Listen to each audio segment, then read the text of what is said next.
በህይወቴ ኖሬ የነሱ ነው ሲባል እኔን ያመሰገንኩኝ እውነቴ ነው።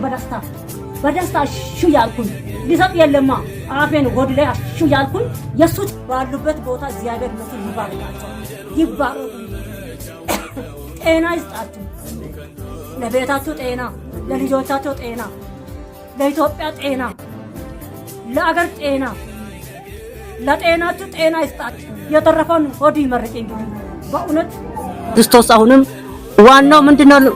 ጤና ይስጥሽ። ጤና ለሰው ልጅ ሀብት ነው። አዎ እግዚአብሔር እሱ ላንቺ ጤና ይስጥሽ። ምንጭ ይክፈት ጤና ሰጥቶ። አዎ የበለጠው